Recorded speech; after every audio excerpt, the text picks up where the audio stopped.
mengenai itu Pak Etle tadi Pak di jalur busway, jalur Pak Fari sini, Pak Fari. Pak.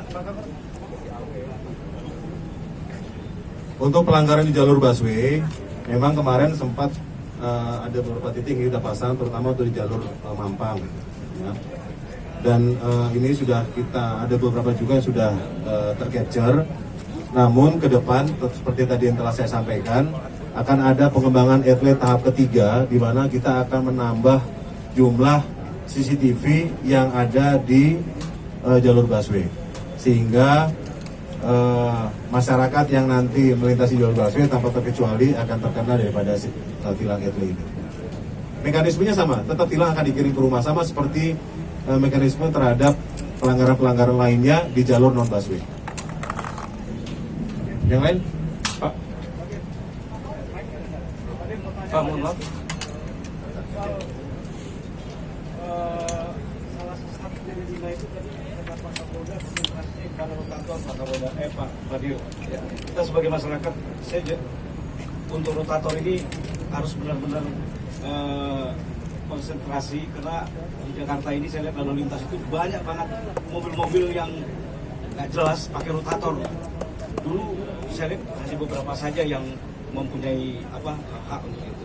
Kedua, Pak Dir, sedikit aja yang pengembangan etle tahap 2 ini secara singkat aja Pak Dir. Pak Dir tadi di dalam kita kurang jelas ya. Mungkin singkat aja, apakah ada penambahan kamera etle atau gimana, ada pengembangan titik-titik yang baru? Itu aja, singkat aja Pak Dir. Baik, pelanggaran rotator adalah termasuk 5 jenis pelanggaran tematik yang menjadi target daripada Operasi Patu Jaya 2020.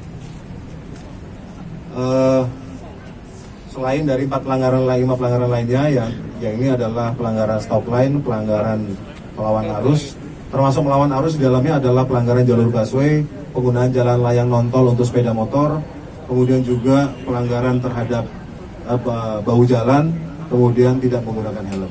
Kenapa pelanggaran sirine rotator ini menjadi target juga? Karena memang ini yang menjadi komplain masyarakat, dan kita akan bersungguh-sungguh untuk melaksanakan penertiban terhadap ini, baik di dalam jalan tol maupun di luar tol. Itu akan kita laksanakan. Jadi kalau ada kendaraan non dinas, karena berdasarkan undang-undang lalu lintas kan hanya kendaraan-kendaraan tertentu yang punya hak prioritas dan berhak untuk menggunakan sirine. Di luar itu sebenarnya tidak boleh. Di luar kendaraannya tidak boleh. Oleh sebab itu, maka kalau ada kendaraan pribadi yang menggunakan rotator dan sirine, maka pasti akan kita tindak dan kita tertibkan. Kemudian untuk pengembangan etle tahap 2, intinya adalah bahwa etle tahap 1 ada 12 kamera, etle tahap 2 kita laksanakan dengan tambahan 45 kamera, sehingga jumlahnya menjadi 57 titik.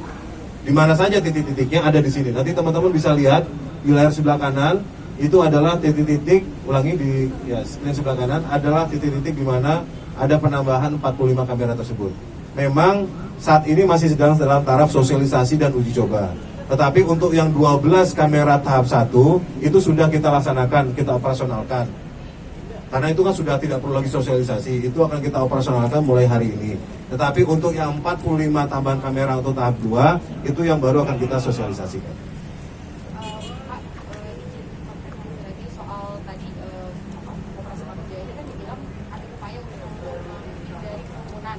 Nah, nanti mekanismenya seperti apa?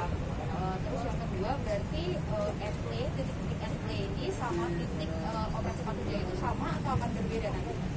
Begini, tadi sudah saya sampaikan bahwa pada operasi Patu Jaya 2020 ini kami tidak melaksanakan razia stasioner. Jadi kalian tidak akan menemukan ada polisi pasang pelang melaksanakan razia operasi Patu Jaya, tidak ada. Karena itu dikhawatirkan akan menimbulkan kerumunan. Tetapi sistem penindakannya adalah dengan hunting dan patroli. Terutama di titik-titik yang memang selama ini itu kita analisa sering terjadi pelanggaran.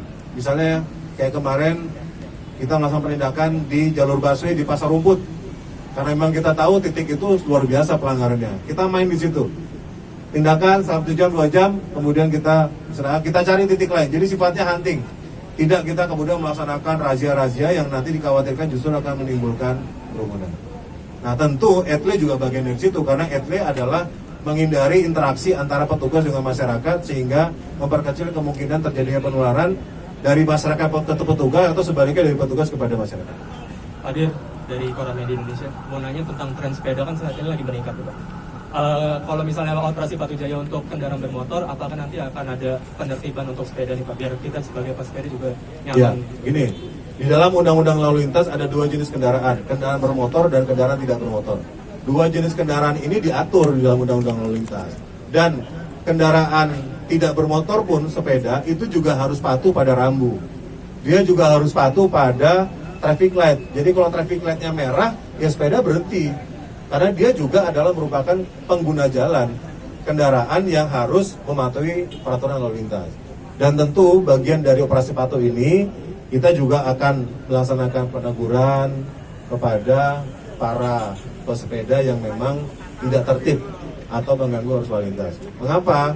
Karena khawatirnya akan terjadi kecelakaan lalu lintas yang melibatkan pesepeda. Nanti ketika sudah kecelakaan kemudian menyalahkan pengguna jalan lainnya, gitu. Padahal mungkin pesepeda itu yang tidak mematuhi aturan lalu lintas. Sambil kita menunggu katanya dari Pemda akan mengeluarkan keputusan gubernur khusus yang menyangkut tentang tata cara bersepeda di DKI. Pak Riet, mau bikin terakhir titik-titik operasi Patu Jaya di mana saja Pak? Titik-titiknya di seluruh wilayah Polda Metro Jaya.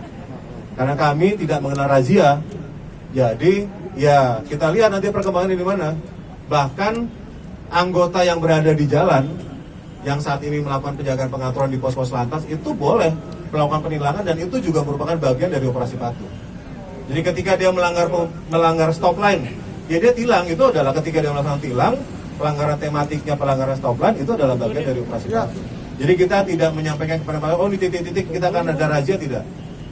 Jadi operasi patuh akan dilaksanakan di seluruh wilayah hukum Polda Metro Jaya, di setiap persimpangan dan perempatan yang ada petugasnya dan tertangkap tangan masyarakat melakukan pelanggaran lalu lintas. Clear ya? Baik, terima kasih semuanya. Assalamualaikum warahmatullahi wabarakatuh. Selamat siang.